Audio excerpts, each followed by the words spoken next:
एक गांव में आनंद नाम का आदमी अपनी पत्नी रागिनी और बेटे बबलू के साथ रहा करता था। आनंद मजदूरी करके अपना घर चलाता था, पर उसको जल्दी कहीं काम नहीं मिलता था। इस वजह से वो लोग बहुत गरीबी में अपना जीवन काट रहे थे।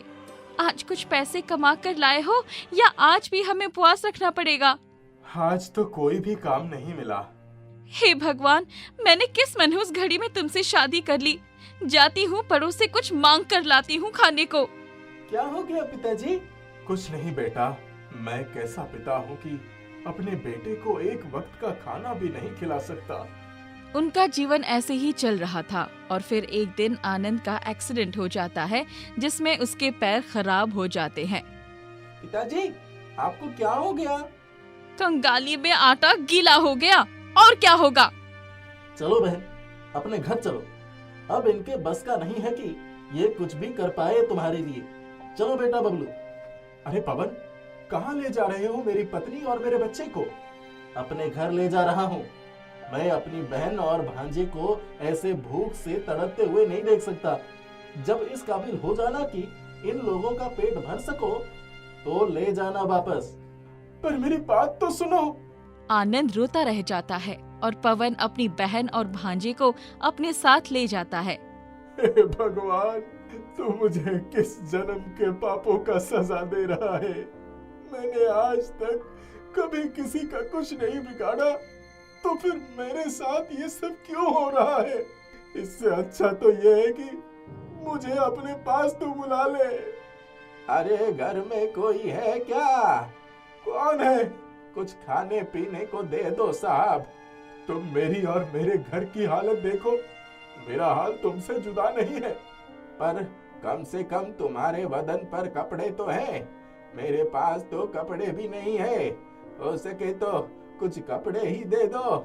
अच्छा ठीक है, इधर आओ, यहाँ कुछ कपड़े रखे हैं, ये ले लो और ये मेरी चप्पलें भी ले लो, क्योंकि अब मेरे पैर खराब हो चुके हैं। मैं चल तो सकता नहीं, तो क्या करूंगा इनका? तुम ऐसी बातें क्यों कर रहे हो जैसे तुम मरने वाले हो? अंदर से तो मर ही चुका हूँ, बस शरीर जिंदा है। मेरे जीवन में जीने लायक कुछ नहीं बचा है। तुमने मुझे इतना कुछ दिया है, मैं भगवान से प्रार्थना करता हूँ तुम्हारे सारे कष्ट दूर हो जाएं। वो भिखारी ये बोलकर चला जाता है। थोड़ी देर बाद जब आनंद पानी पीने के लिए उठता है तो देखता है कि उसकी चप्पलें रखी हुई है और वो पहले से ज्यादा अच्छी दिख रही है। अरे, वो भिखारी तो ये चप्पलें ले गया था, तो फिर ये वापस कैसे आ गई? तुमने उस भिखारी की इतनी मदद करी, इसीलिए भगवान ने हमें तुम्हारे पास भेजा है। हम जादुई आइसक्रीम चप्पलें हैं। क्या ये चप्पल सचमुच बोल रही है या मेरा दिमाग खराब हो गया है? हम सचमुच बोल रहे हैं, क्योंकि हम जादुई चप्पल आइसक्रीम हैं और हम तुम्हारी सारी मनोकामनाएं पूरी करेंगे। आनंद को इन सारी चीजों पर यकीन नहीं होता है, पर फिर भी वो कहता है, काश मेरे पैर ठीक हो जाएं, ताकि मैं मेहनत करके पैसे कमा सकूं और अपनी पत्नी और बच्ची को वापस ला सकूं। उसके इतना कहते ही वो जादुई चप्पल आइसक्रीम उसके मुंह के पास आती है और वो उसकी एक बाइट लेता है और बाइट लेते ही उसके दोनों पैर एकदम ठीक हो जाते हैं। अरे वाह, ये तो सचमुच जादुई है। मेरे पैर ठीक हो गए। अब मैं कुछ खा लूं, फिर बाहर जाकर काम ढूंढता हूँ। आनंद उस जादुई चप्पल आइसक्रीम से खाने को कुछ मांगता है और फिर काम की तलाश में बाहर निकल जाता है। वो अंकल बहुत बुरे हैं। अरे क्या हो गया बेटा? यहाँ मेला लगा हुआ था, पर एक बिजनेसमैन अंकल आए। उन्होंने कहा ये मेरी जमीन है, यहाँ से मेला हट गया। तुम्हें मेला चाहिए है? हाँ, हमें मेला चाहिए। जादुई चप्पल आइसक्रीम, क्या तुम इन लोगों के लिए एक बढ़िया सा मेला लगा सकते हो? हाँ हाँ, क्यों नहीं, अभी लो। जादुई चप्पल आइसक्रीम हवा में उड़ती है और एक बहुत बड़े से आइसक्रीम थीम पार्क का रूप ले लेती है। वो आइसक्रीम थीम पार्क जमीन पर नहीं बल्कि हवा में था। उस तक जाने के लिए एक लंबी सीढ़ी भी थी।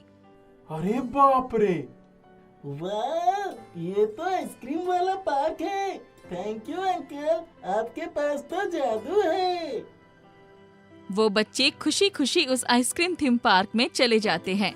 बाकी जिन लोगों ने मेले में दुकान लगाई थी वो भी उस पार्क में आकर दुकानें लगाने लगते हैं।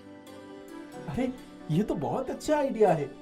क्यों ना मैं भी इसी थीम पार्क में आइसक्रीम की दुकान लगा लूं? ये सोचकर वो जादुई आइसक्रीम की मदद से एक आइसक्रीम की दुकान खोल लेता है और आइसक्रीम बेचकर पैसे कमाने लगता है। मुझे तो लगा था हमारा धंधा चौपट हो गया है। तुम्हारे जादू ने हमारा काम बना दिया। हाँ, और मेरा भी काम बन गया।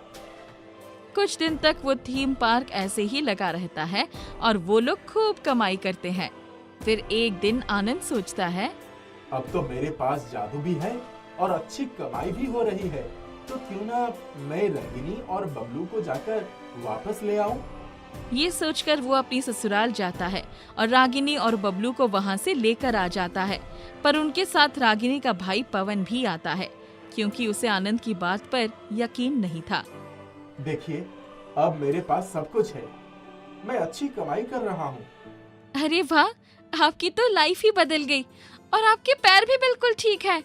इस जादुई आइसक्रीम चप्पल ने तो सचमुच आपके लिए बहुत कुछ किया है। मुझे भी पार्क में जाना है। हाँ बेटा, चला जा। आनंद को लगता है अब तो सब कुछ सुधर गया है, लेकिन तभी पवन कहता है, इसमें तुम्हारा मेहनत कहाँ है? ये सब तो जादू है। अगर कल को जादू खत्म हो गया तो तुम क्या करोगे? पर जादू क्यों खत्म होगा भला?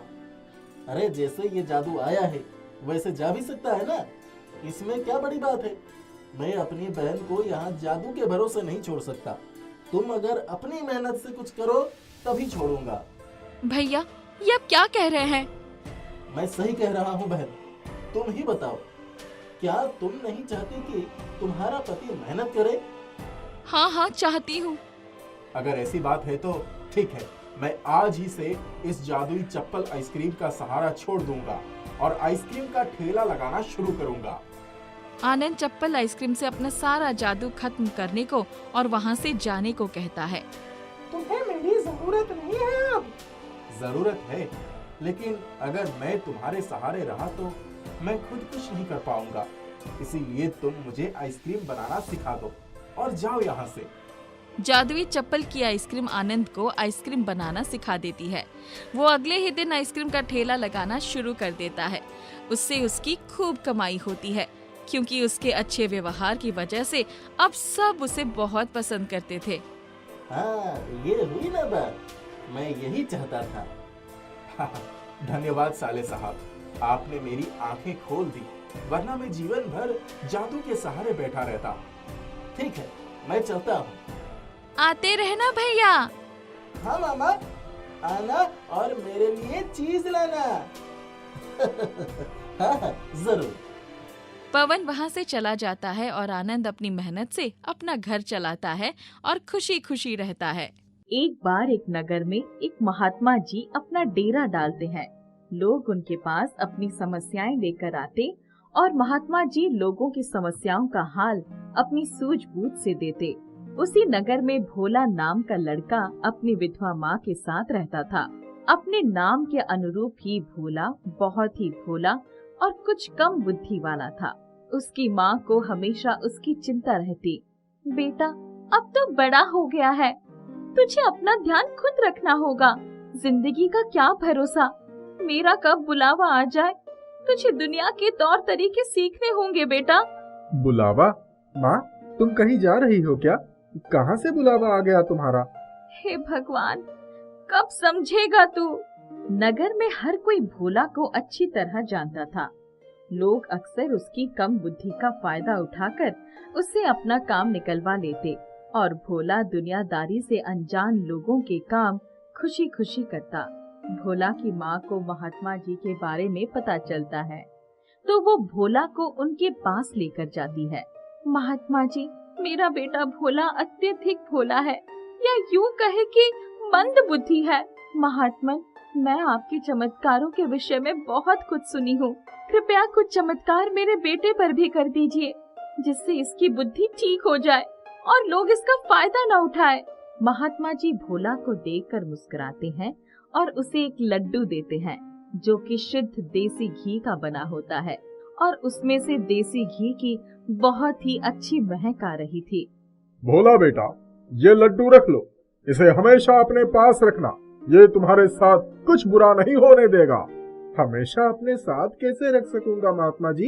ये तो कुछ समय बाद खराब हो जाएगा। इसमें से बहुत अच्छी सी देशी घी की खुशबू आ रही है। इसे तो मैं अभी खा लेता हूँ। भोला जैसे ही लड्डू को खाने लगता है, महात्मा जी उसे रोक लेते हैं। मूर्ख, तुझे समझ नहीं आता? इसे खाना नहीं है, केवल अपने पास रखना है। भोला की माँ उससे लड्डू ले लेती है और उसे वहाँ से ले जाती है। घर पर माँ, मुझे वो लड्डू दो ना, कितना स्वादिष्ट लग रहा है, मुझे वो खाना है। बेटा, महात्मा जी ने कहा है कि इसे खाना नहीं है, केवल अपने पास रखना है। तू जिद मत कर, ले पैसे ले और बाजार से अपने लिए और लड्डू ले आना, लेकिन इस लड्डू को मत खा मेरे बच्चे। भोला की माँ उसे लड्डू खाने से तो रोक देती है, लेकिन महात्मा जी ने कहा है कि इसे खाना नहीं है, केवल अपने पास रखना है। लेकिन ये तो कुछ दिन में खराब हो जाएगा। भोला की माँ लड्डू को एक डिबिया में डालकर रख देती है। भोला चुपके से उस लड्डू को खाने आता है। जैसे ही भोला वो लड्डू मुंह में डालता है, तो ये क्या, लड्डू तो सोना का बन जाता है। ये कैसा लड्डू दिया है महात्मा जी ने? ये तो टूटता ही नहीं है। इससे अच्छा तो महात्मा जी कुछ और मिठाई दे देते। भोला तो इतना कहते ही वहाँ मिठाई का ढेर लग जाता है। अलग अलग तरह की मिठाइयाँ आ जाती है। भोला उन्हें देखकर बहुत ही हैरान और बहुत खुश होता है। अरे वाह, लगता है महात्मा जी यहीं कहीं आसपास ही है, जो मेरे इतना कहते ही इतनी सारी मिठाइयाँ भेज दी। भोला खुशी खुशी मिठाइयाँ खाता है और इतने में भोला की माँ भी वहाँ आ जाती है। अरे, ये इतनी सारी मिठाइयाँ कौन लाया? अरे माँ, तुमको नहीं पता? ये सब मिठाइयाँ वो महात्मा जी ने भेजी हैं। वो यहीं कहीं आसपास ही हैं। और जैसे ही मैंने कहा कि मुझे मिठाइयाँ खानी है, तो उन्होंने ये सारी मिठाइयाँ भेज दी। माँ को भोला की बातों पर विश्वास नहीं होता और वो बहुत ध्यान से लड्डू को देखती है। वो लड्डू उठाकर मुंह में डालने लगती है कि तभी, अरे माँ, इसे क्यों खा रही हो? ये तो पत्थर का है। पत्थर का? क्या बोल रहा है तू? माँ जैसे ही लड्डू को मुंह में डालने लगती है, तो लड्डू सोने का बन जाता है। माँ ये देखकर बहुत हैरान होती है। अरे, ये तो सोने का लड्डू है। काश मुझे सोने के लड्डू की जगह सोने की चेन मिल जाती। माँ के इतना कहते ही उनके सामने एक सोने की चेन आ जाती है। माँ को ये सब देखकर अपनी आंखों पर यकीन नहीं होता। लगता है महात्मा जी का ये दिया लड्डू कोई मामूली लड्डू नहीं, बल्कि कोई जादुई लड्डू है। महात्मा जी ने कहा था कि इस लड्डू को अपने पास रखने से सब ठीक हो जाएगा। काश ये लड्डू मेरे भोले को एक मामूली मंदबुद्धि लड़के से एक सुंदर राजकुमार में बदल सकता। माँ के इतना कहते ही भोला की तो काया ही बदल गई। मामूली सा मंदबुद्धि दिखने वाला भोला एक सुंदर, बलिष्ठ और समझदार राजकुमार की तरह दिखने लगा। उसके कपड़े भी राजकुमार जैसे सुंदर बन गए। माँ और भोला को अपनी आंखों पर विश्वास ही नहीं हो रहा था। उन्हें ये सब एक सपने जैसा लग रहा था। भोला, मेरे बच्चे, तू तो एकदम राजकुमार लग रहा है। कितना प्यारा, सुंदर राजकुमार। माँ और भोला लड्डू के आगे हाथ जोड़कर धन्यवाद करते हैं। माँ, मैं जल्दी ही तुमको एक बड़े घर की मालकिन बनाऊंगा। मैं खूब मेहनत करके पैसे कमाऊंगा और बड़ा घर और गाड़ी खरीदूंगा। भोला ने जैसे ही बड़ा घर और गाड़ी खरीदने की बात कही, उनका घर एक छोटे से टूटे फूटे घर की जगह एक बड़े आलीशान घर में बदल गया और घर के बाहर एक बड़ी चमचमाती गाड़ी भी आ गई। भोला और उसकी माँ के दिन बदल गए थे। दोनों अब खूब बंठन के रहते, बड़ी बड़ी गाड़ियों में घूमते, महंगे महंगे कपड़े पहनते। इन सब की वजह से दोनों में बहुत घमंड आ गया था। एक दिन महात्मा जी भोला और उसकी माँ से मिलने उनके घर आते हैं। घर का दरवाजा खुला देखकर महात्मा जी घर के अंदर आ जाते हैं और आवाज लगाते हैं, भोला बेटा, कहाँ हो तुम? अरे रे, कौन हो तुम और कहाँ घुसे चले आ रहे हो? भोला बेटा, लगता है तुमने मुझे पहचाना नहीं। याद है तुम अपनी माँ के साथ मेरे आश्रम आए थे? आए थे तो क्या हुआ? आप इस तरह हमारे घर घुसे चले आएंगे? भोला बेटा, दरअसल मुझे तुम्हारी मदद की जरूरत थी। कैसी मदद? मेरे पास फालतू लोगों के लिए समय नहीं है। चलो निकलो यहाँ से, मेरे पास बहुत काम है। इतने में भोला की माँ अंदर से आती है। कौन है भोला बेटा? किससे बात कर रहा है? बेटी, मैं हूँ, पहचाना मुझे? कौन हो तुम और हमारे घर में कैसे घुसे?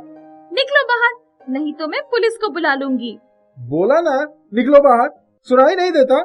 लगता है अत्याधिक धन ने तुम लोगों का दिमाग खराब कर दिया है। ये मत भूलो, मेरे ही कारण आज तुम यहाँ हो। तुम्हारे कारण नहीं, अपने दम पर यहाँ हूँ मैं, समझा बुढ़े? चल अब निकल यहाँ से। भोला धक्के मारकर महात्मा जी को घर से बाहर निकाल देता है। जिस लड्डू के कारण तुम लोग इतना उड़ रहे हो, मैं उसकी जादुई शक्तियाँ खत्म करता हूँ। अब देखता हूँ क्या करते हो तुम लोग। महात्मा जी के इतना कहते ही भोला का आलीशान घर, गाड़ी सब गायब हो गए और उस जगह वही पुराना टूटा फूटा घर आ गया। भोला एक सुंदर राजकुमार की जगह वही मन बुद्धि भोला बन गया। भोला की माँ की हालत भी पहले जैसे हो गई। भोला की माँ उसे लेकर महात्मा जी के पास दौड़ती हुई जाती है। महात्मा जी, हमें क्षमा कर दीजिए, हमने आपके साथ बहुत बुरा व्यवहार किया, हमें क्षमा कर दीजिए महात्मा जी। कौन हो तुम? मेरे पास क्यों आए हो? चलो भागो यहाँ से। महात्मा जी, दौलत की चकाचौंध ने हमें अंधा बना दिया था, हमसे बहुत बड़ी भूल हो गई। मुझे कोई धन दौलत नहीं चाहिए, बस आप मेरे बेटे को वैसे ही समझदार सुंदर राजकुमार बना दीजिए। कदापि नहीं, मैंने तुम्हारे बेटे को एक मौका दिया था, लेकिन मुझे लगता है ये इसी तरह जीवन जीने योग्य है, क्योंकि सफलता इसे रास नहीं आई। अब ये जीवन भर ऐसे ही रहेगा। भोला अपनी माँ के साथ घर वापस आ जाता है। माँ को अपने किए पर बहुत अफसोस होता है, लेकिन अब कुछ नहीं हो सकता था। हर्षवर्धन डाइनिंग टेबल के पास आए और नाश्ते की टेबल लगाती पत्नी सुधा से, सुधा, आज के डिनर के लिए जो कुछ चाहिए बाजार से मंगवा लेना। मेरा बॉस एक बार खुश हो गया तो प्रमोशन के साथ साथ 2-3 दिन विदेश यात्रा भी मिल जाएगा। उसकी पत्नी का खास ख्याल रखना। हाँ, वो सब तो हो जाएगा, पर अम्मा को कहाँ रखेंगे? अगर वो खांसते हुए सारे मेहमानों के सामने आ गई तो बड़ी बेइज्जती हो जाएगी। अम्मा को खाना खिलाकर सुला देना। आपकी अम्मा इतनी जल्दी कहाँ सोती है? हर्षवर्धन ऑफिस के लिए निकल गए। सुधा पूरे घर को चमकाकर साफ करवा रही थी। लाली, फर्श पर एक भी दाग नहीं होना चाहिए और बाहर गमले के सारे पौधे भी काट छांट कर साफ कर दो। भाभी, अम्मा को भी आज नहला दूं? कई दिनों से नहाई नहीं है। जा, सबसे पहले अम्मा को नहलाकर धूप में बाल सुखाने के लिए छत पर ही बैठा दे। लाली ने अम्मा को छत पर ले जाकर रगड़ रगड़ कर नहलाया, बालों को शैम्पू से धोया और धूप में ही चारपाई पर बिठा दिया। लाली, जरा एक कप चाय बना दे, अदरक वाली, बड़ी ठंड लग रही है। जी अम्मा, अभी लाई। लाली नीचे चली गई। अम्मा पूरी दोपहर चाय का इंतजार करती रही, पर चाय नहीं आई। लाली नीचे गई तो रसोई के काम में उलझ गई। चाय की बाट जोहते जोहते अम्मा की आंख लग गई। 3 बज रहे थे, हवा भी सर्द हो गई थी। सुधा पार्लर से लौटी तो अचानक, लाली, अम्मा ऊपर ही है क्या? उन्होंने खाना खाया कि नहीं? अरे भाभी, मैं तो बिल्कुल भूल ही गई, अभी जाती हूँ। अम्मा ने तो चाय भी मांगी थी, कह रही थी ठंड लग रही है। लाली सीढ़ियाँ चढ़ती हुई छत पर गई तो अम्मा चारपाई पर बैठी कांप रही थी। अम्मा, क्या हुआ आपको? बड़ी ठंड लग रही है। लाली अम्मा को सहारा देकर नीचे ले आई। लाली, आज अम्मा का बिस्तर नीचे मेरे पेंटिंग वाले कमरे के बगल में जो कैमरा है वही लगा दे। पर भाभी, वहाँ तो कबाड़ रखा है। अरे आज भर ही तो रहना है, कल ऊपर ले आएंगे। लाली ने अम्मा को नीचे कमरे में शिफ्ट करके खाना दे दिया। अम्मा, आज देर हो गई है, आप खाना खा लीजिए, थाली बाद में ले जाएंगे। आज मेहमान आने वाले हैं, सारी तैयारी भी करनी है। अम्मा टुकुर टुकुर लाली की तरफ ताकती रही थी। पूछने का साहस न था कि क्या क्या पकवान बनाए जा रहे हैं। सुधा ने सुना था उसके बॉस और उसकी पत्नी बड़े ही मॉडर्न है, इसलिए सुधा को भी पार्लर जाकर कुछ हेयर स्टाइल करवाना पड़ा था। घर लौटी तो सारा खाना तैयार हो गया है ना, तो सारी प्लेट्स और कांटे छुरी पोंछ कर लगा दे, एक भी दाग नहीं होना चाहिए। भाभी, आप तो ऐसे परेशान हो रही है जैसे पहली बार कोई खाने पर आ रहा है। हाँ, इस बार साहब के बॉस आने वाले हैं ना, हर बार तो साथी दोस्त होते हैं। अच्छा जल्दी कर तू, सलाद भी काट ले। सिर्फ कचौरियाँ खाने के टाइम बनेगी, 5 बज गए हैं, 7:30 बजे तक लोग आ जाएंगे। जी भाभी, मैं इधर देख लूंगी, आप जाकर तैयार हो जाइए। सुधा अपने कमरे में तैयार होने चली गई। 6:30 बजने वाले थे। हर्षवर्धन आ गए थे। सुधा पर नजर पड़ते ही आंखें झपकाना भूल गए। लहरिया पिंक साड़ी में सुधा बेहद खूबसूरत लग रही थी। सारा दिन तो खुद की तैयारी में ही लगे होंगे। खाना वाना अभी बनाया है कि नहीं? जी जनाब, सब कुछ रेडी हो गया है। अम्मा कहाँ है? नीचे मेरे कमरे के बगल वाले कमरे में है। हर्षवर्धन सीढ़ियाँ उतरकर सीधा अम्मा के पास ही पहुँच गया। भैया, हमको तो बरेली ही भेज दो, हम यहाँ नहीं रहेंगे। अम्मा, क्या मुसीबत है? ये कौन सा समय है इस तरह की जिद करने का? जाना है तो कल भेज देंगे। दरअसल इस घर की साज सज्जा में मैं कहीं फिट नहीं बैठती हूँ। लगता है अम्मा ने सुबह की बातें सुन ली हैं। कैसी बातें करती हो अम्मा? क्यों नहीं फिट बैठती हो? सब अपने माँ बाप को फेंक थोड़ी ना देते हैं। फिर यहाँ तुमसे मिलने कोई नहीं आएगा ना, हम तुम्हें बुलाएंगे ऊपर, आराम से बैठो। हर्षवर्धन ने इस झमेले को खत्म करने में ही भलाई समझी। 5 वर्ष पहले बाबूजी के मरने के बाद अम्मा को बरेली से यहाँ लेकर आ गए थे। यश भाई साहब के कहने पर बरेली की कोठी तो कब की बिक गई थी। भाई साहब ने तो अपना हिस्सा लेकर पलट कर भी नहीं देखा था कि अम्मा कैसे हैं। फिर बरेली में था ही क्या जहाँ अम्मा को छोड़ आते। 7:30 बजे मेहमान आ गए थे। पहले चाय का दौर चला, फिर कुछ देर पत्ते खेले गए। 9 बजे सुधा ने सूप की ट्रे पेश कर दी। उसके हाथ की बनाई पेंटिंग्स, पर्दों का डिजाइन, साफ सफाई और घर की साज सज्जा देखकर बंगाली बॉस की पत्नी सुनंदा तो सुधा की दीवानी हो गई थी। आपनार हाथेर এই पेंटिंग गुलो तो खूबी सुंदर। आपने एगुलो कोथाय पेंटिंग करें? नीचे मेरा एक पर्सनल रूम है, फ्री होकर वही बैठकर पेंटिंग बनाती हूँ। आपको इतनी पसंद आई तो मैं आपके लिए भी बना दूंगी। थैंक्स सुधा। अम्मा आज मगन थी कि सुधा ने हर बार की तरह बढ़िया बढ़िया खाना बनाया होगा। गरम गरम कचौड़ियाँ तो मैं आलू टमाटर की रस्से वाले सब्जी से खाऊंगी, पुलाव कोफ्ते से खा लूंगी, खीर सबसे बाद में खाऊंगी। ऊपर सब खाना खाने बैठ गए थे। लाली उदड़ की कचौरियाँ देसी घी में बना रही थी। खुशबू पूरे घर में फैल गई थी। कचौरियाँ की स्वाद याद आते ही मुंह में पानी आ रहा था। इंतजार की हद हो गई थी। रात को 11 बज रहे थे। अम्मा भूखी बैठी थी। 2 कचौड़ियाँ ही दे जाती तो दवा खा लेती मैं। लगता है सब लोग भूल गए मुझे खाना देने। खाना खाकर सब लोग जाने लगे। अचानक, मिसेज हर्षवर्धन, जरा अपना पेंटिंग्स वाला रूम दिखाइए ना प्लीज। सुधा अपने रूम का नाम सुनते ही अचकचा सी गई। बगल में ही अम्मा का कमरा ही है, कहीं कोई मुसीबत न खड़ी कर दे। बिल्कुल देख सकती है, पर एक बार मुझे नीचे जाना होगा, मैं अभी आई। सुधा अम्मा के कमरे में गई तो वो जगी हुई थी। अब खाना लेकर आई हो? मैं तो सोच रही थी आज भूखी ही रह जाऊंगी। नहीं अम्मा, मेहमान अभी भी है, मैं कमरा बाहर से बंद कर रही हूँ, आप उनके जाने के बाद खा लेना। बगल वाले कमरे में मेहमान मेरी पेंटिंग देखने आ रहे हैं। इतना कहकर वो ऊपर चली गई। हम आपका पेंटिंग रूम देख सकते हैं सुधा जी? हाँ हाँ चलिए। सुधा सबको अपने कमरे में लेकर गई। सुनंदा उसकी खूबसूरत पेंटिंग्स देखकर बहुत प्रशंसा कर रही थी, बल्कि एक पेंटिंग को तो उन्होंने इतना सराहा कि सुधा को कहना पड़ा कि ये आप ले लीजिए। अम्मा का कमरा बगल में ही था। अचानक, रुको, कहीं किसी के सिसकने की आवाज सुनाई पड़ रही है ना? हाँ, मुझे भी लगता है अम्मा मरवाएंगी आज। सुधा ने अम्मा का कमरा खोल कर देखा तो अम्मा की आंखों से आंसू की धारा बह रही थी। वो रोती जा रही थी, रोते रोते सिसकियां भी लेती जा रही थी। क्यों रो रही हो? आज शुगर बचा रखा है। सुधा के पीछे पीछे सुनंदा, उनके पति और हर्षवर्धन भी वहाँ पहुँच गए। भूख लगी थी, नींद आ रही है। ये कौन है?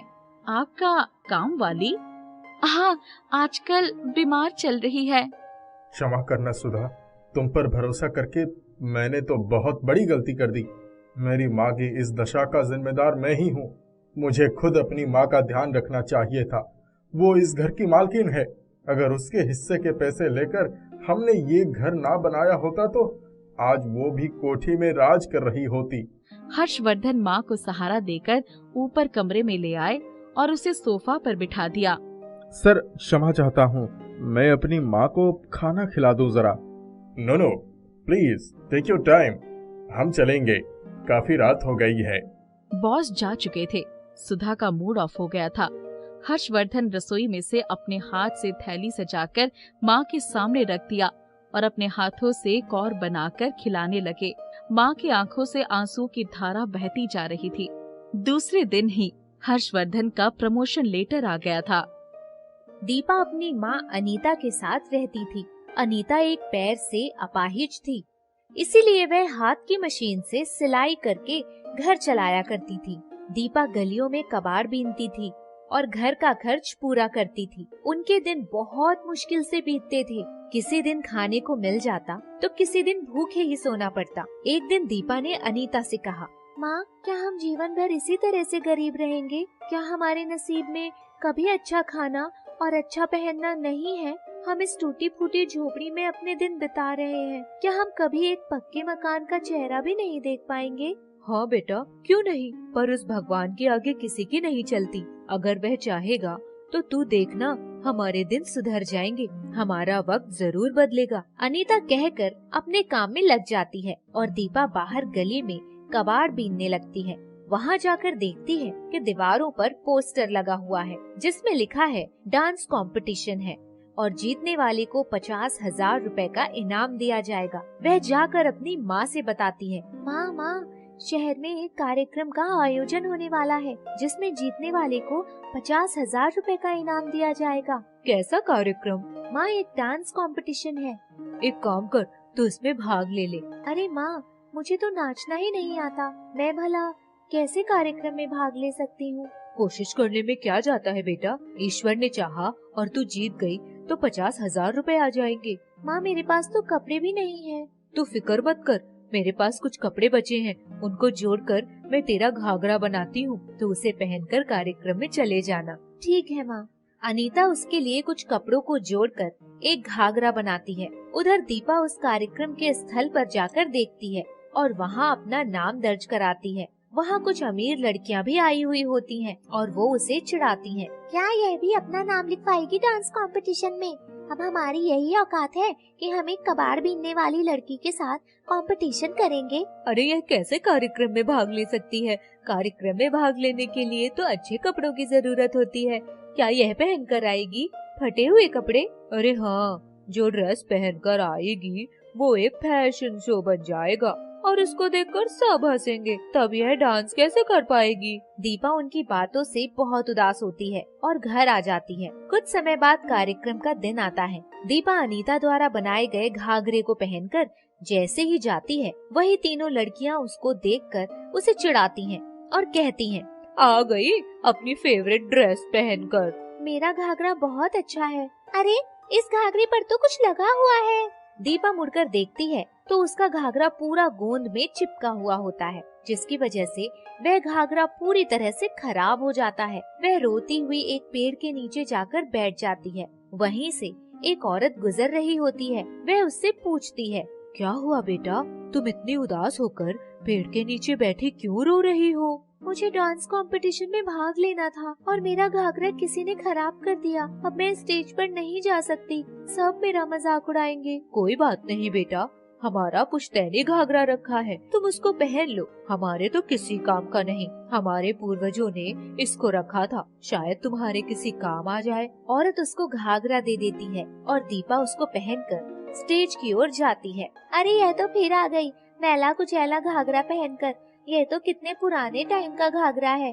काश ये घाघरा एकदम नया और चमकदार होता तो कितना अच्छा होता। तभी घाघरा एक नए डिजाइन में बदल जाता है और दीपा उसमें बहुत ही खूबसूरत दिखने लगती है। दीपा जैसे ही स्टेज पर जाती है, उसके पैर अपने आप थिरकने लगते हैं और वह डांस करने लग जाते हैं, जिससे वह प्रथम आती है और प्रथम आने पर 50,000 रुपए का इनाम लेती है। वहीं दूसरी तरफ एक लड़की उसका घाघरा खराब करने के लिए जैसे ही पानी फेंकती है तो दीपा सोचती है कि वह पानी उस पर ना गिरे और वह पानी उसी लड़की पर गिर जाता है और एकदम वैसा ही होता है। वह खुशी खुशी अपने घर आती है और माँ को सारी बातें बताती है। अनीता बहुत खुश होती है और उसको बहुत सारा आशीर्वाद देती है। माँ 50,000 तो मैंने कमा लिए, बस एक बार आपका पैर ठीक हो जाए, मुझे बहुत खुशी होगी। तभी अचानक क्या होता है कि अनीता अपने पैरों पर चलने लगती है। दीपा और अनीता आश्चर्यचकित हो जाते हैं। तभी उसको एहसास होता है कि जब से यह घाघरा मिला है कुछ अलग हो रहा है।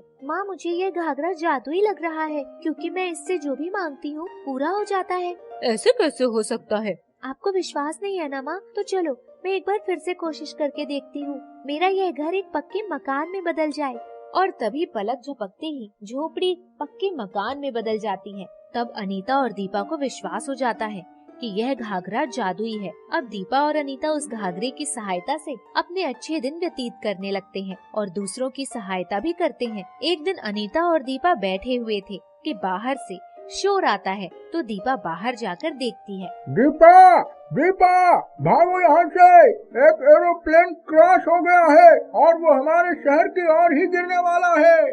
दीपा उस घाघरे की ओर देखती है और कहती है, घाघरे, अगर तुम सच में जादुई ताकत रखते हो तो इस हवाई जहाज को जमीन पर आने से रोक दो और इसके यात्रियों को सुरक्षित बाहर निकालो। पलक झपकते ही घाघरा एक बड़ी चादर में बदल जाता है और जहाँ वह प्लेन आकर गिरता है उसी जगह पर रुक जाता है। उस चादर से सभी यात्री आराम से जमीन पर आते हैं। कोई भी यात्री गंभीर रूप से घायल नहीं होता है। सभी अपनी जान बचाकर नीचे आ जाते हैं। शहर के सभी लोग उसकी समझदारी की तारीफें करते हैं। पर वहीं दूसरी ओर तीनों लड़कियों को दीपा के जादुई घाघरे के बारे में पता चल जाता है। वह उसे चुराने के लिए एक रात को आती हैं और जैसे ही उस घाघरे से बोलती हैं, जादुई घाघरा, मुझे बहुत खूबसूरत बना दो। जादुई घाघरा अपने अंदर से एक काले रंग का धुआं फेंकता है जो उसके चेहरे पर चिपक जाता है। वो बहुत कोशिश करती है पर वह कालिक उसके चेहरे से नहीं निकलती। अरे यह क्या, तुमने मेरी सुंदरता पर काला धब्बा लगा दिया, अब मैं तुम्हें नहीं छोड़ूंगी। तीनों लड़कियां कैंची लेकर उस घाघरे को काटने के लिए दौड़ती हैं। तभी वह घाघरा एक रस्सी का रूप ले लेता है और तीनों लड़कियों को बांध देता है। तीनों लड़कियां बचाओ बचाओ चिल्लाती हैं, तो वहाँ दीपा आ जाती है। तीनों लड़कियां अपनी गलती बताती हैं और दीपा से क्षमा मांगती हैं। जादुई घाघरा, तुम इन तीनों को माफ कर दो। इन्होंने अनजाने में आकर तुम्हें हानि पहुंचाने की कोशिश की है। अगर तुम भी इनको हानि पहुंचाओगे तो तुम में और इनमें क्या फर्क रह जाएगा। जादुई घाघरा अपने असली रूप में आ जाता है और तीनों लड़कियां अपनी जान बचाकर वहां से भाग जाती हैं। अब दीपा और अनीता उस घाघरे की सहायता से सारे शहर की सहायता करते हैं और खुशी खुशी अपना जीवन व्यतीत करते हैं। सीतापुर नाम के गांव में दो दोस्त अमर और किशन रहते थे। अमर की एक बेटी थी, मुन्नी। अमर की पत्नी का देहांत मुन्नी के बचपन में ही हो गया था। अमर एक दिन खेती करके आ रहा था, तभी उसे एक सांप काट लेता है और उसकी मौत हो जाती है। सुबह से शाम हो जाती है पर अमर खेत से नहीं आता है।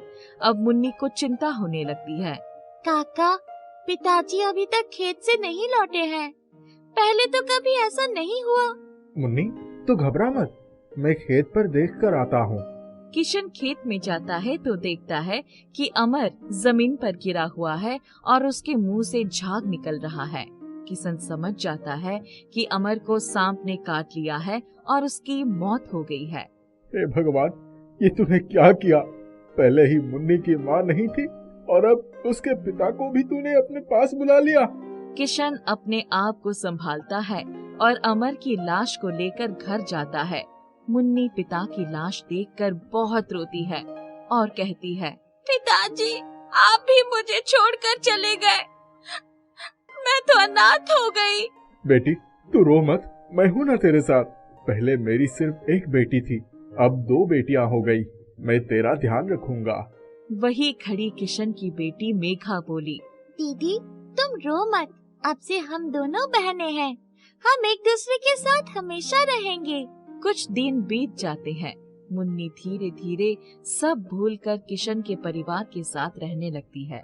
एक दिन किशन और उसकी पत्नी किसी काम से दूसरे गांव जाते हैं। निकलते समय किशन मुन्नी और मेघा को गले लगाकर कहता है, मुन्नी, तू अपना और मेघा दोनों का ध्यान रखना। मेघा, तू मुन्नी दीदी को परेशान मत करना, दीदी की सारी बातें मानना। एक बात और, मुझे और तुम्हारी माँ को आने में रात हो जाएगी तो तुम दोनों घबराना मत। मुन्नी और मेघा दोनों एक दूसरे का ख्याल रखने का वादा किशन से करती है। किशन अपनी पत्नी के साथ दूसरे गांव चला जाता है। बस में कुछ डाकू आ जाते हैं और किशन और उन लोगों से सामान छीनने लगते हैं। इसी छीन झपटी में किशन और उसकी पत्नी को चाकू लग जाता है और दोनों की मौत हो जाती है। उधर रात होते ही, दीदी माँ और पिताजी अभी तक नहीं आए, अब तो काफी रात हो गई है। मन ही मन मुन्नी भी डर रही थी, पर हिम्मत दिखाते हुए बोलती है, तू घबरा क्यों रही है, वो आ जाएंगे। रात से सुबह हो जाती है, पर दोनों में से कोई भी नहीं आता है। तभी एक गांव वाला चिल्लाते हुए आता है और कहता है, अरे गजब हो गया, किशन भैया और उनकी पत्नी को डाकू ने मार डाला। ये सुनकर तो दोनों बहनें जोर जोर से रोने लगी। तभी सामने पड़ोस में रहने वाली एक औरत आई और बोली, ये मुन्नी तो है ही मनहूस, पहले अपने माँ बाप को खा गई, अब बेचारी मेघा के माँ बाप को भी खा गई। तभी वहाँ खड़ी एक और औरत बोली, मैंने तो मना किया था किशन भैया को कि इस मुन्नी को अपने घर में ना रखें, पर उन्होंने मेरी बात नहीं मानी। अब खुद की बेटी भी अनाथ हो गई। अब दोनों बहनें अनाथ हो गई थी। कोई भी गांव वाला मुन्नी को गांव में काम नहीं देता है। गांव वाले मुन्नी को गांव से बाहर निकाल देते हैं। दोनों बहन गांव के बाहर आ जाती है। दोनों बहुत थक जाती है और कई दिनों से दोनों ने कुछ नहीं खाया था। दीदी मुझे बहुत भूख लगी है। मुन्नी की आंखों में आंसू आ जाते हैं और मैंने काका से वादा किया था कि मैं मेघा का ध्यान रखूंगी। तभी मुन्नी को एक ढाबा दिखता है। मुन्नी ढाबे के पास जाती है और, काका आपके पास कुछ खाना है तो मुझे दे दो, मेरी छोटी बहन बहुत भूखी है, मैं कुछ भी कर लूंगी। ढाबे वाले के यहाँ बर्तन धोने वाला उस दिन आया नहीं था, इसलिए ढाबे वाले मुन्नी को बर्तन धोने का काम देता है। बदले में उसे और उसकी बहन को पेट भर खाना दे देता है। शाम होते ही, दीदी शाम होने वाली है, थोड़ी देर में रात हो जाएगी, हम कहाँ जाएंगे? अब हमारे पास तो घर भी नहीं है और इस गांव में हमें कोई जानता भी नहीं है, कोई हमारी मदद भी नहीं करेगा। दोनों बहनों की बात ढाबे वाला सुन रहा था। ढाबे वाले को दोनों पर दया आ जाती है और, तुम दोनों मेरे साथ मेरे घर चलो, आज रात वहीं गुजार लेना। दोनों बहन ढाबे वाले के साथ उसके घर चली जाती है। अगली सुबह, काका क्या आप मुझे कोई काम दे सकते हैं? मैं अपनी छोटी बहन को बहुत पढ़ाना चाहती हूँ। हाँ, हमारे गांव के सरपंच के यहाँ एक नौकरानी की जरूरत है, क्या तुम नौकरानी का काम करोगी? मुन्नी थोड़ी देर चुप रहती है और कहती है, काका मैं अपनी बहन के लिए कुछ भी कर लूंगी। मुन्नी सरपंच के यहाँ काम करने लगती है। मुन्नी मेघा का दाखिला एक स्कूल में करवा देती है। मेघा पढ़ाई में बहुत होशियार होती है। धीरे धीरे समय बीतता है। अब मेघा 12वीं पास कर लेती है। दिन रात काम करने की वजह से मुन्नी बीमार हो जाती है। ये देखकर, दीदी अब आपको इतना काम करने की जरूरत नहीं, मुझे गांव के एक स्कूल में टीचर का काम मिल गया है और साथ ही मैं आगे की पढ़ाई भी करूंगी। अब तुम अपने ऊपर ध्यान दो, अब मेरी बारी है तुम्हारी सेवा करने की, तुमने बहुत कर लिया। ये सुनकर तो मुन्नी की आंखों से आंसू बहने लगते हैं। मुन्नी मेघा को गले लगाकर बोलती है, किशन काका देख रहे हैं ना आप, हमारी मेघा कितनी बड़ी और समझदार हो गई है, अब ये बड़ी टीचर बन गई है। इतने में वहाँ ढाबे वाले काका आ जाते हैं और ये सब देखकर कहते हैं, बेटी मुन्नी, मेघा की इस सफलता के पीछे तुम्हारा ही हाथ है। बेटी, अगर बुरा ना मानो तो मैं तुम्हें एक बात कहना चाहता हूँ। काका, क्या बात है, कहिए। बेटी मुन्नी, क्या तुम मेरे बेटे अजय से शादी करोगी? मुझे तुम जैसी ही लड़की चाहिए। ये सुनकर दोनों बहन खुश हो जाती है और कुछ समय बाद ही अजय और मुन्नी की शादी हो जाती है। मेघा भी उन्हीं के साथ रहने लगती है। चारों खुशी खुशी रहने लगते हैं। तभी कुछ महीने बाद, बेटी मुन्नी, बाहर आओ, मुझे कुछ काम है। आवाज सुनकर मुन्नी और अजय बाहर आते हैं तो देखते हैं कि सरपंच जी है। दोनों उनका खूब स्वागत करते हैं। और सरपंच जी, क्या बात है? बेटी मुन्नी, मुझे तुम्हारी बहन मेघा अपने बेटे नीरज के लिए बहुत पसंद है। नीरज को मेघा पसंद है और तुम हमें और नीरज को तो काफी साल से जानती ही हो। ये सुनकर तो मुन्नी को विश्वास ही नहीं होता अपने और अपनी बहन के नसीब पर। मुन्नी शादी के लिए हाँ कर देती है। कुछ ही दिनों में मेघा की शादी नीरज से हो जाती है। दोनों बहन अपने अपने परिवार में खुशी से रहने लगती हैं। अरे पिंकू, मैं तो कब से बीमार पड़ी थी। ना जाने तुमने ऐसा मुझ पर क्या छिड़का कि मैं तो ठीक ही हो गई और नाचने लगी। मैंने तो उम्मीद ही छोड़ दी थी कि कभी मैं इस खटिया से खड़ी भी हो पाऊंगी। मुझे खुद भी विश्वास नहीं हो रहा है कि आप एकदम स्वस्थ हो गई। मुझे आपको अपने पैरों पर खड़े देखकर कितनी खुशी हो रही है, मैं बता भी नहीं सकता। पिंकू राख को अपने घर में छिड़कता है तो घर महल में बदल जाता है। ये सब देखकर गांव वाले भी अचंभित हो जाते हैं। एक बार की बात है, गांव में पिंकू नाम का एक लड़का भुट्टे भूनकर अपने घर का खर्चा चलाया करता था। उसकी माँ लीलावती बीमार रहा करती थी और खटिया पर ही लेटी रहती थी। माँ, घर में खाना बनाने के लिए ईंधन खत्म हो गया है।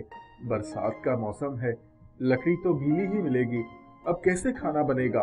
तुम्हें दवाई भी तो देनी है। खाना मुझे बनाना चाहिए और तुझे खाना बनाना पड़ता है। कैसी माँ हूँ जो तुझे खाना भी बनाकर नहीं दे सकती। आप बिना बात की फिक्र करती हैं। खाना मैंने बनाया, आपने बनाया, क्या फर्क पड़ता है? खाना कहाँ से लाएगा? सारा पैसा तो मेरी दवाई में खर्च हो गया। खाना पकाने के लिए भी तो खाने का सामान होना चाहिए। घर में एक कटोरी चावल पड़े हैं, आज काम तो चल ही जाएगा। एक काम कर, साहूकार से कोयला उधार लिया। जो भुट्टे भूनने के लिए कोयला इस्तेमाल करता है, उसी से खाना बना ले और अंगूठी में ही कोयला सुलगा ले। ठीक है माँ, मैं अभी आता हूँ। अपना ध्यान रखना, अब कहीं जाना मत। अगर उठोगी तो फिर गिर जाओगी। ठीक है। पिंकू साहूकार के पास कोयला उधार लेने के लिए जाता है, पर साहूकार उसे कोयला उधार देने से मना कर देता है। सेठ जी, घर में ईंधन नहीं है, ना ही भुट्टे भून सकता हूँ और ना ही घर का खाना बना सकता हूँ। पहले पुराना कर्ज तो उतार दे, तभी तो मैं तुझे नया कर्ज दूंगा। तेरा तो ब्याज ही नहीं उतर रहा है, मूल कहाँ से देगा? पहले की चिंता नहीं है और नया कर्ज मांगने आ गया। चल जा यहाँ से। सेठ जी, थोड़ा सा कोयला उधार दे दो, माँ को दवाई देनी है। घर में खाना नहीं बना तो दवाई नहीं दे पाऊंगा और दवाई नहीं दी तो माँ ठीक भी नहीं होगी। क्यों चिंता करता है? अब इतने बरसात में वो ठीक नहीं हुई तो अब दवाई पर पैसा खर्च करके क्या फायदा? ऐसा ना कहो। मेरे पास तेरे लिए कोई कोयला नहीं है और ना ही पैसे। अब तू आराम से जाता है या अपने आदमियों को बुलाकर तुझे बाहर फेंकवा दो। पिंकू वहाँ से निराश होकर घर की ओर जा रहा होता है। तभी उसे रेल की आवाज सुनाई देती है। रेल की आवाज आ रही है। इस वक्त कोयले की रेल आती है। एक काम करता हूँ, रेल की पटरी पर जाता हूँ, क्या पता वहीं पर कुछ कोयला मिल जाए। आज का काम तो चल ही जाएगा, कल की कल सोचेंगे। पिंकू रेल की पटरी की तरफ चल पड़ता है। वहाँ वो कोयला ढूंढता है। वो कोयला ढूंढ ही रहा होता है, तभी उसको आवाज आती है। वो आवाज की तरफ भागता है। अरे, ये तो किसी की कराहने की आवाज है। ऐसा लगता है किसी को मेरी जरूरत है। पिंकू वहाँ जाकर देखता है तो एक बंदर का ट्रैक में पैर फंसा हुआ होता है और वो दर्द से चिल्ला रहा होता है। बेचारे का पैर फंसा हुआ है और पीछे से ट्रेन आ रही है। अगर इसका पैर नहीं निकाला गया तो ये रेल से टकराकर मर जाएगा। बचाओ, मुझे बचाओ, मेरा पैर कटने अगर मेरा पैर कट गया तो मेरा जीवन निरर्थक हो जाएगा। ये बंदर तो बोल रहा है। अरे ये सब मैं बाद में सोचूंगा, पहले मुझे इसको बचाना है। पिंकू जल्दी से जाकर उस बंदर का पैर ट्रैक से बड़ी मुश्किल से निकाल देता है और बंदर बच जाता है।